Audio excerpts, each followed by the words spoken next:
This program shows real direct support professionals serving real people with developmental disabilities in a variety of settings, offering you a chance to learn about the work involved in direct support and judge for yourself if you're interested in pursuing a career in supporting people with developmental disabilities. It's important to know the realities about direct support work prior to employment because it increases chances that you'll select a job that you'll do well and enjoy. Your commitment to the people you support will be enhanced, as will your professionalism and self-esteem on the job. Direct support professionals play many roles. They work as companions, advisors, counselors, chauffeurs, cooks, teachers, and assistants, to name a few. Many people find direct support work stimulating, challenging, and fulfilling. Others do not. There is no right or wrong decision, only what is a good fit for you.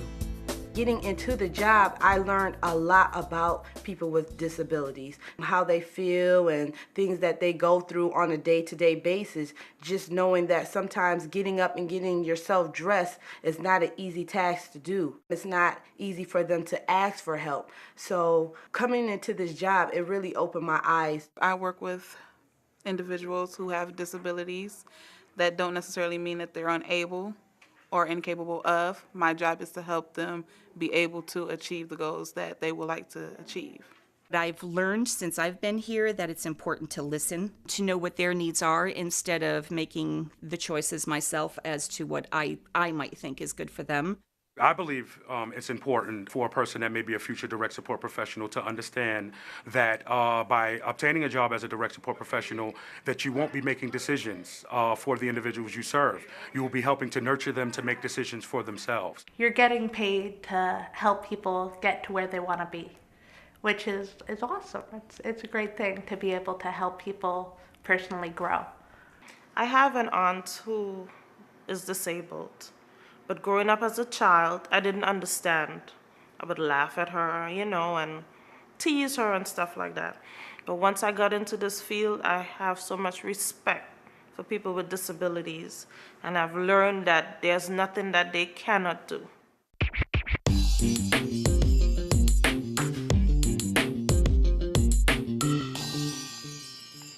Tim is just an overall magnificent person. 3 days a week, he volunteers at different places. The local Catholic church here, where he dusts all the pews in the entire church. He has so many gifts. With a direct support professional, you're not just there to take care of maybe the medical needs of the person, but you're trying to get them involved in things going out in the world. You're trying to help them expand their world and find out what they're good at. I work one-on-one with Demetria. I assist her with her ADL or activities of daily living. Once you get the hang of it, it's like second nature. I really feel like we're connected. When I first started, it bothered me when she had a seizure, but now I've learned to deal with it. We're like sisters. I come, I talk to her. We do a lot of craft work. Support here is to encourage these young ladies to be as independent as possible. And when I say independent, I mean from the littlest thing of putting on a sock, to going into the kitchen, putting a pot on to make yourself some tea, or to make a sandwich, or just to go into the bathroom and run their own bath water. That's support.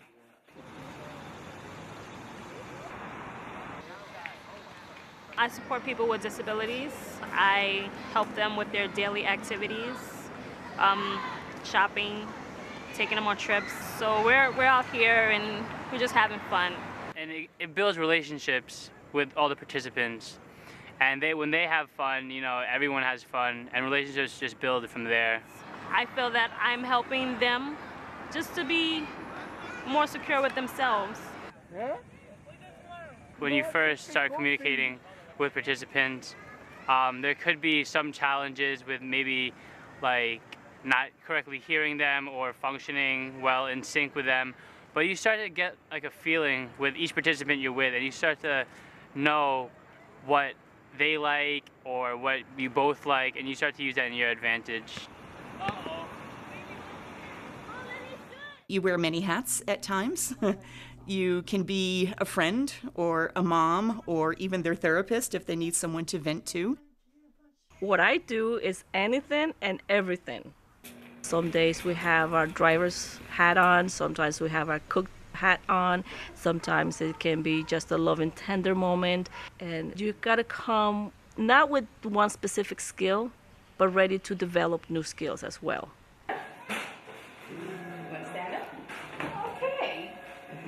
I do the 7 to 3 shift, and I come in, I do my morning chores, the laundry, put away the dishes, and clean the house. Teeth brushing, hair combing, they have to do showers, cooking, feeding, and people have to be trained in the kitchen on how to cook. You have to have patience because you're dealing with different moods. I come in and I have to deal with 4 different moods, some happy, some sad, some, aggressive. So you have to know how to deal with each one of these. We're not a hospital. We're not a nursing home. We're a home. So as much as we have folks that are medically more fragile than a lot of others, it's still their home. The people that live here expect us to make sure that they're safe. They expect us to make sure that they're happy and clean and content and living normal lives. Making sure that they eat properly, they dress properly, all social well-being is perfect. If our direct support doesn't have it when they started, a background in medicine, then they'll learn it here. At the beginning, it can be very frightening and overwhelming to someone who's not used to that environment. The job is not easy. It's not easy at all. No matter what shift you're working, there's always something going on. Sometimes it's a little stressful. It can be, very demanding. Sometimes it's hard work, but we get it done. We know about all of their disabilities in here and all their medical needs. You have to be aware of changes in their bodies. We have to be on a lookout for that. And if we see anything that's out of the ordinary, we let everybody know. Our direct support people get very good at observation and picking up signals, nonverbal signals. They become a family of sorts, and they know when something's different, often very quickly. They're my eyes and ears when I'm not here. Communication is definitely the key. You're part of a team, and you have to be willing to work with that team to reach that one unified goal, which is to give the best possible service to the individual which we're serving. Okay, now as with anything, qualities that would make someone really successful in this line of work are patience, reliability, dedication, and responsibility. A professional in this field is someone who treats the individuals that they're supporting with respect, with honor, with dignity. And I think that's why professional is there in the title. You definitely need a sense of humor, and you also need to problem solve a lot. You need to be creative and try to really key into what the person likes to do. What sound does M make? And what do you do when you mix something? Mix the ingredients together. You're mixing ingredients together. We work in a co-op program. It's a person-centered program. We do a variety of things. We have an art program. We have volunteer programs that we work with.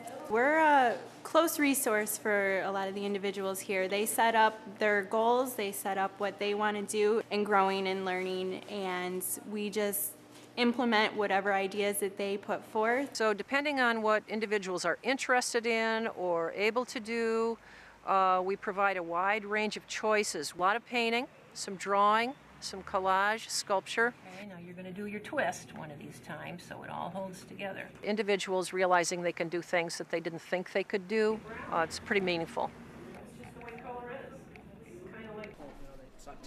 Like Teresa, she has her own apartment. That's different from more traditional group homes is because it's just Teresa here.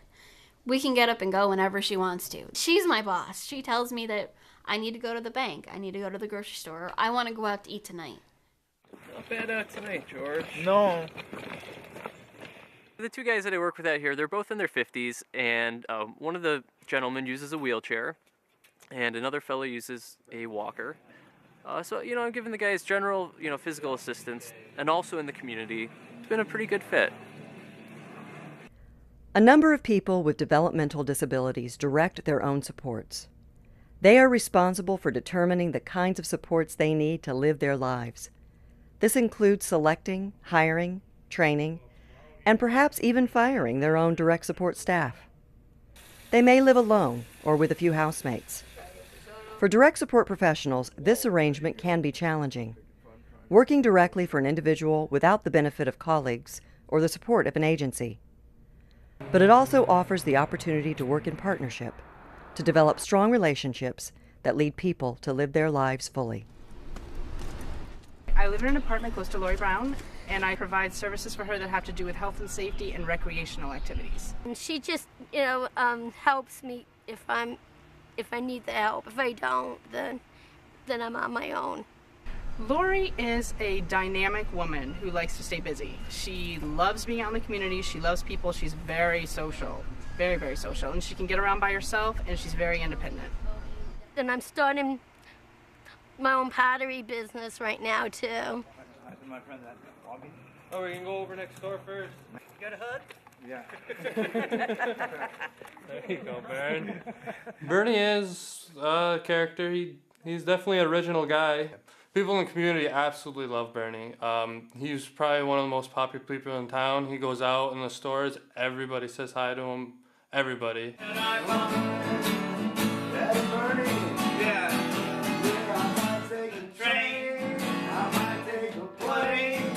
Oh, he loves the guitar lessons. We've been doing them probably about 3 months now. He's getting really good at the guitar. He is. Viola is 77 years old, and she has cerebral palsy, and she lives in her house that she's lived in all her life. Viola can speak some. She tries to tell me, and now I'm getting so I understand a lot of what she says. She has a speech impairment, and she types emails and other things on the computer to people, and she'll write things to me. She wants to tell me if I don't understand what she's saying. How you doing, Viola? I just love being able to come here and help her so she can stay in her house and do her activities of daily living. Okay. All right. Okay. I discussed with you on what you got to do. This is a place where we prepare the people that come here every day. We do in-services. We train them on doing interviews, speaking skills, working with the computer, doing data entry, helping them to be more positive and assertive, and be sure of what they want in this world. And once you understand detailing and you understand... Brian is a very bright guy. Brian does the footwork and he does the research, and he comes to me and tells me this is what he wants to do. I printed your resume out, and we're gonna do a practice interview. We do mock interviews, so when they actually do go on an interview, they basically have an idea of what to expect. So they act natural, they be themselves, their personality comes through. So the person that's interviewing them can really see the person for who they are and see past the disability. Okay, so this is the week of the 24th. Now let's check it out here. Here, where our specialty is finding employment for these individuals, we're working side by side with that individual. We're making no decisions for them. We don't decide what jobs we apply for them. So it's still, in a sense, direct care. Even though I'm in the employment specialty, I've never left direct care. Regardless of what you're doing, you're working directly with that individual. Once they do find those jobs, then I assist them with maintaining their positions by offering job coaching supports and ongoing assessment. Can I put my water away? Sure. The best part about it is when you do find that perfect position and that perfect job match, and you get to see the individual, be so happy, and the employer with that position and job. Albert at McDonald's is perceived as a great worker. The customers know him. They always compliment him on the work he's doing. If he's mopping the floor, they say, wow, great job. a lot of people come in and I'm like, Albert, you must know the whole world, because people are constantly greeting him by his first name. So he's become quite a legend at the McDonald's. Bye. Bye. See you later. You need to understand that the people that you're supporting, that their lives, their agendas, what's important to them, their goals, always come first. People that I work with, I am finding that they are far more independent and capable at times, and I'm learning to step back to see what it is that they are able to do for themselves and to encourage them so that they can make the next step towards their independence. I bridge people into the community to either work or volunteer. I accompany people to doctor's appointments. I am, in part, a liaison between government agencies and the individual in helping them with paperwork, things of that sort. There's also a lot of fun stuff. You have to love people. You have to have a heart. You just can't come in for a paycheck, because you do that, you're not gonna like it. You're just gonna leave. When staff come and go, sometimes I get like attached to somebody, and it kind of gets me upset. We're their family. For some of them, we're the only family that they have, so they look forward to seeing us every day.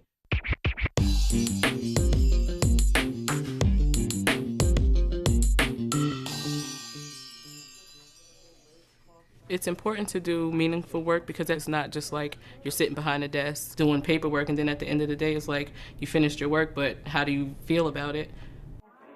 Just feeling that sense of fulfillment. I don't know another job or another career as a professional that can replace that. Knowing that you're helping someone and they're like so appreciative of you. They really make you feel good about yourself. But I know that's not it. Feeling wanted is a very good thing, a very special thing. You know, if people know that they can come to you because you're a reliable person, then that should make you feel good. I hear some people say, oh, you know, it must make you feel really great to know that you're helping other people. I don't think of it too much like that. I just think of the guys, you know, on a more personal level of who they are. I like the people. Plain and simple. I like the people I work with. I just like coming to work. It's fun. When you go to the home, it's not very routine. You don't know what to expect. There's always something new to do. So it's very exciting, and on the other hand, I would say rewarding. Rewarding because you're helping someone out, you're making a difference, and at the end of the day, I kind of feel like I made a change. It's a tremendous reward to be able to see how your diligence and your effort and your motivation has changed someone's life, as far as something even as simple as teaching them how to buy a Metro card. It lets you help them become more independent, and I think that's one of the greatest feelings in the world. I really enjoy the work that I do, and I really enjoy seeing the smiles on their faces when I feel like we've accomplished something in their lives. It's very important to me personally, because I feel good when I help people. I love it when the parents say, oh, you're doing such a good job. Thank you so much. That's more fulfilling than anything, to know you did your best. I think what I'm able to do for them, they do for me in threefold. I love working with the individuals. They depend on me, I depend on them. Their well-being, making sure that they are a part of the community. That's what makes me feel good at the end of the day, to know that I made a difference. It's a real eye-opener, I'll tell you, every day when I come to work. I learn, it's a cliche, but it's so true. I learned at least as much as the individuals I work with learn. It's such a dynamic give and take that it's a terrific opportunity to be a DSP. One of the reasons, or the main reasons, why this is such a rewarding position is because it betters yourself, just as it's helping an individual better themselves. Something I've learned about myself working in direct support is to be more compassionate and understanding to other people's feelings. There's a lot of personal growth and a lot of self-discovery in this field. You just have to remain open to it.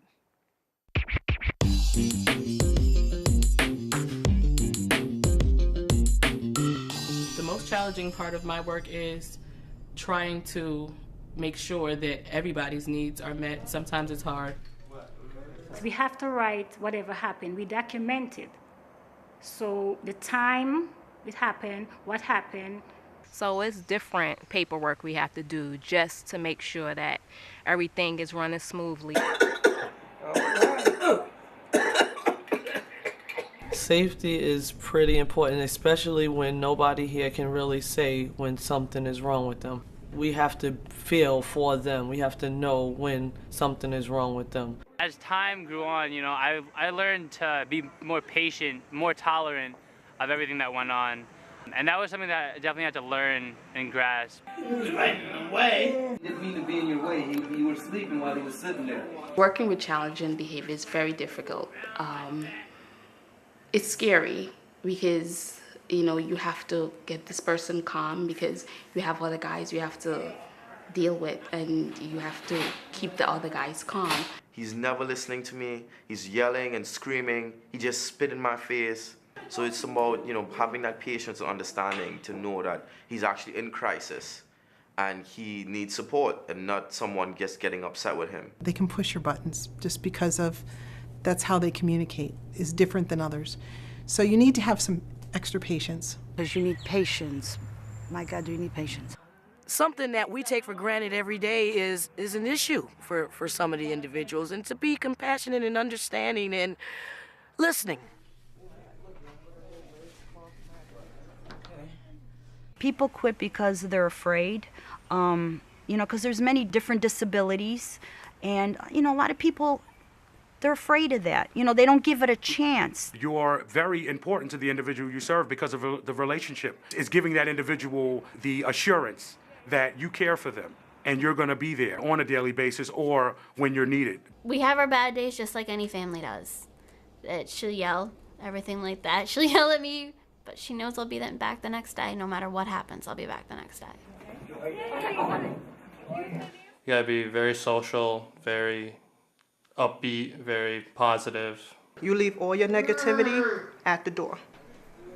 And you come in, you change your whole attitude because how you act reflect on the girls. If you're depressed or you're sad, you're angry, you cannot let them see that.